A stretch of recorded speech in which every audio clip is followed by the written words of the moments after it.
She was quietly fired after 14 years. But a single letter inspired thousands across Australia. 14 years vanished in a single morning. They didn't even look her in the eye.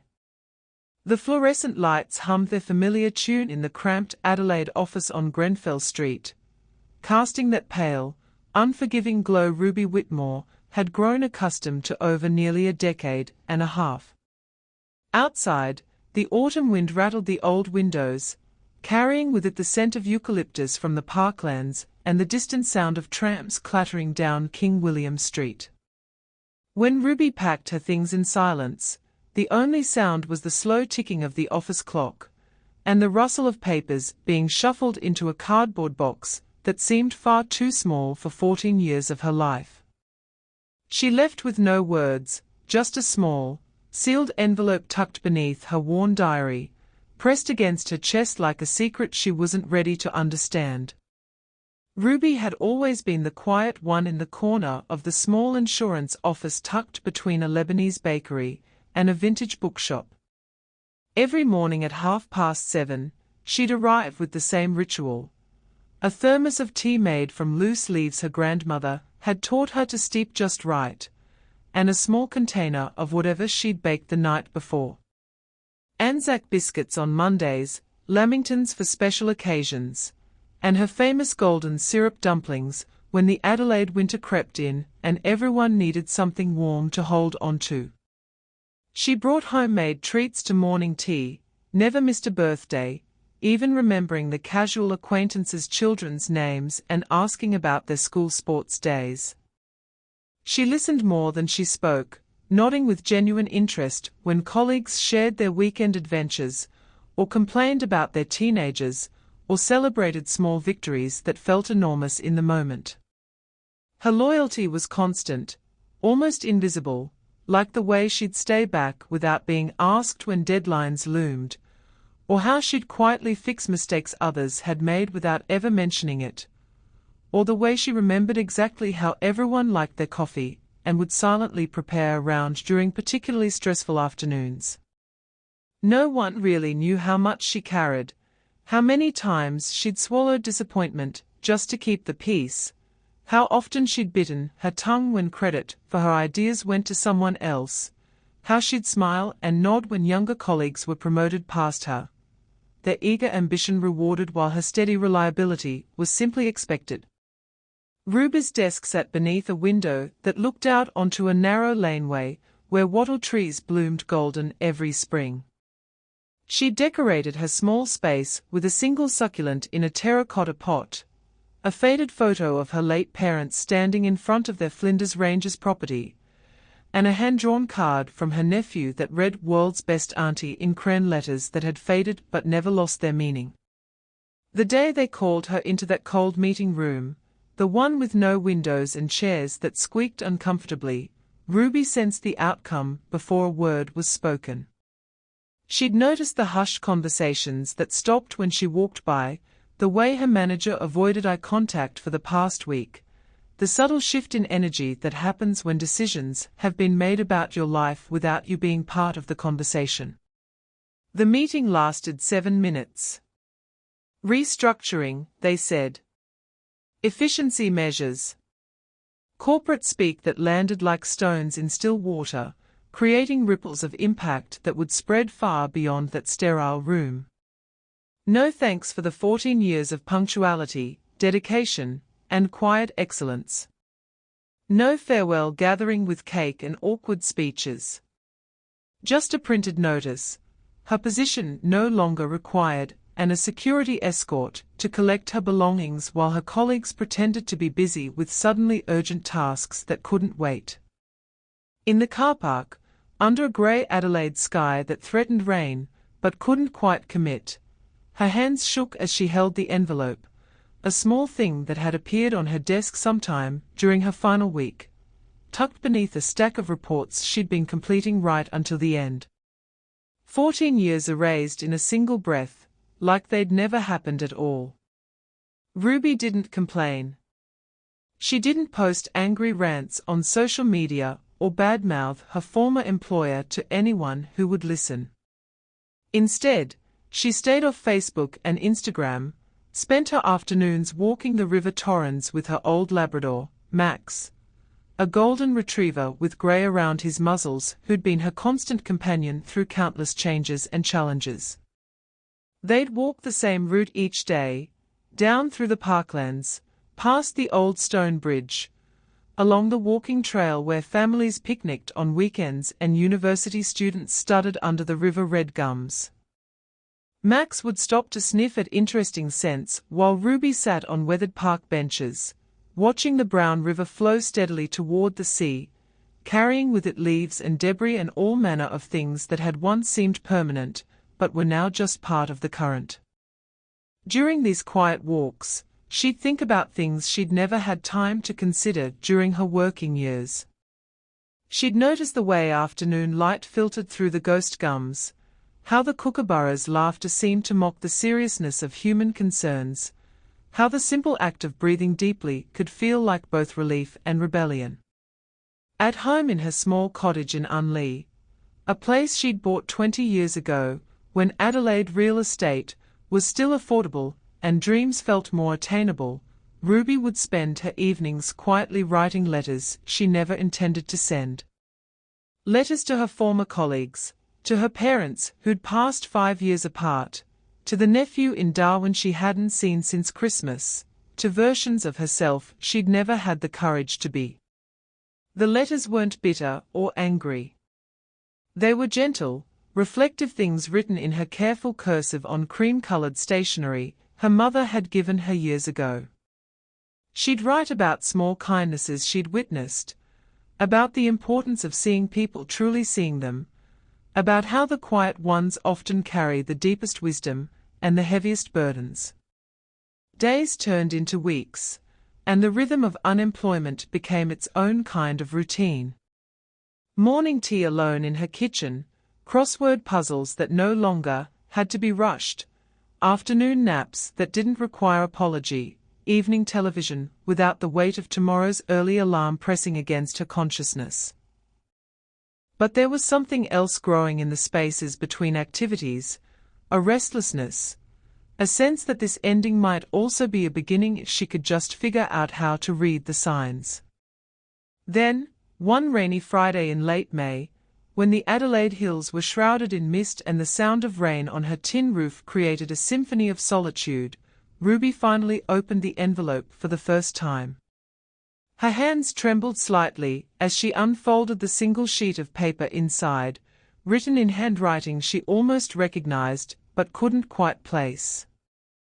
The letter was dated 3 weeks before her dismissal, and as she read the first line, something deep inside her chest began to shift and expand like a flower opening to unexpected sunlight.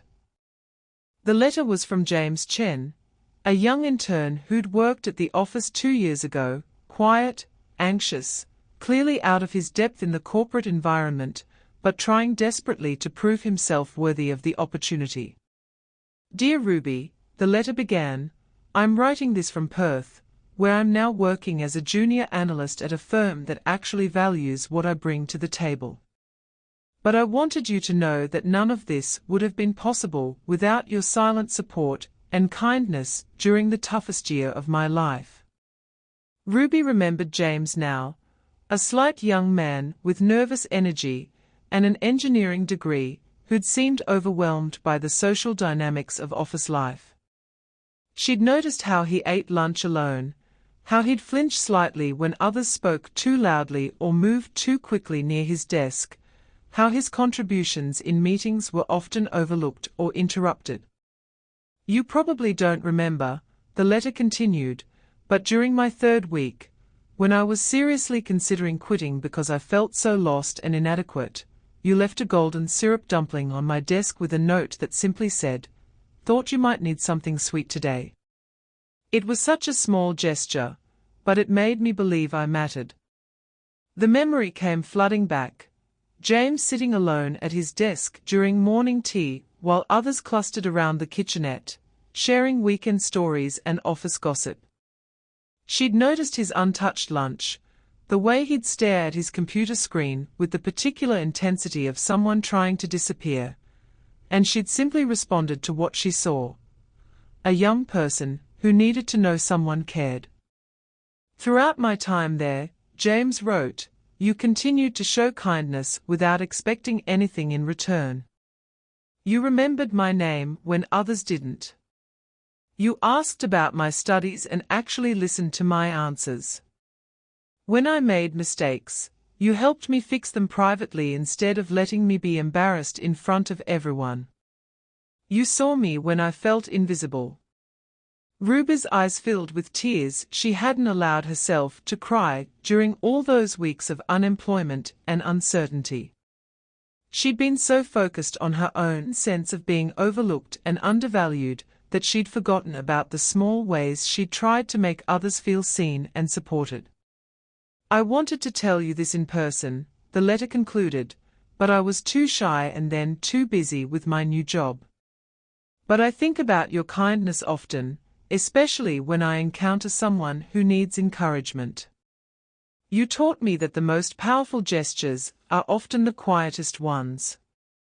Thank you for making me believe I was worth something during a time when I couldn't see it myself. Something profound shifted in Ruby as she read those words again and again, sitting in her kitchen while rain drummed against the windows and Max snored contentedly by her feet. For the first time since her dismissal, she felt something other than loss and uncertainty. She felt recognized, valued, important in a way that had nothing to do with job titles or performance reviews. That evening, as she prepared a simple dinner of lamb and rosemary from her small garden, Ruby found herself thinking about all the other quiet kindnesses she'd witnessed and participated in over the years. The colleague who'd stayed late to help her with a difficult client. The security guard who always remembered to ask about her weekend. The woman at the coffee shop who'd drawn a heart in her foam every Tuesday morning without fail. She thought about invisibility and visibility, about the difference between being seen and being noticed, about how the most meaningful connections often happen in spaces between the dramatic moments that capture everyone's attention. On impulse, or perhaps with the kind of clarity that comes from finally understanding something important, Ruby photographed James's letter and shared it on her largely dormant Facebook account, not seeking pity or sympathy, but hoping it might encourage others who were feeling invisible or undervalued. She wrote simply, "Lost my job recently after 14 years. Found this letter today." Sometimes the kindness we think goes unnoticed creates ripples we never see. To anyone feeling invisible today, you matter more than you know. The response was immediate and overwhelming. Within hours, comments began appearing from friends, acquaintances, and complete strangers. People shared their own stories of quiet kindness received and given. A woman in Broken Hill wrote about a teacher who'd believed in her when no one else did. A man in Tasmania shared how a neighbour's weekly check-ins had literally saved his life during a dark period of depression. By the next morning, the post had been shared hundreds of times. Ruby's phone buzzed constantly with messages, friend requests, and notifications she didn't fully understand. People were tagging friends, sharing their own letters and memories, creating a virtual chain of connection that stretched across Australia and beyond. A journalist from the Advertiser called, wanting to write about the viral kindness post. A radio station in Melbourne asked if she'd do a phone interview about the power of small gestures in tough times. Someone had created a hashtag #Quiet Kindness, and people were using it to share stories of unrecognized support and silent generosity. Ruby felt overwhelmed by the attention, but also deeply moved by the stories pouring in. A single mother in Darwin wrote about a childcare worker who'd waived fees during a difficult financial period. An elderly man in Perth shared how a grocery store clerk always saved him the best apples and asked about his late wife. Young people wrote about teachers, coaches, and mentors who'd seen potential they couldn't see themselves. The movement, for that's what it had become, wasn't about grand gestures or dramatic rescues. It was about recognition, seeing and celebrating the countless small acts of caring that happen every day, but rarely get acknowledged or appreciated. A week later, Ruby received a call from a community organisation in Melbourne. They wanted to create a quiet kindness campaign, encouraging people to notice and appreciate the helpers in their daily lives. Would she consider being involved? Then came an invitation to speak at a conference about workplace culture and employee recognition. A publisher inquired about turning the story into a book about the hidden impact of everyday kindness. Ruby never returned to that office on Grenfell Street. She drove past it once, a month after the post went viral, and saw through the windows the same fluorescent lights, the same cramped desks, the same hurried energy of people trying to meet deadlines and please supervisors. But she felt no bitterness, no desire for revenge or vindication. Instead, she felt something like gratitude, not for the way she'd been treated, but for the unexpected journey that treatment had set in motion. Her life had taken a completely different direction. She'd started consulting with organizations about creating more inclusive, appreciative workplace cultures. She'd begun writing regularly about kindness and recognition, her words reaching thousands of people who resonated with the message that small gestures carry enormous power.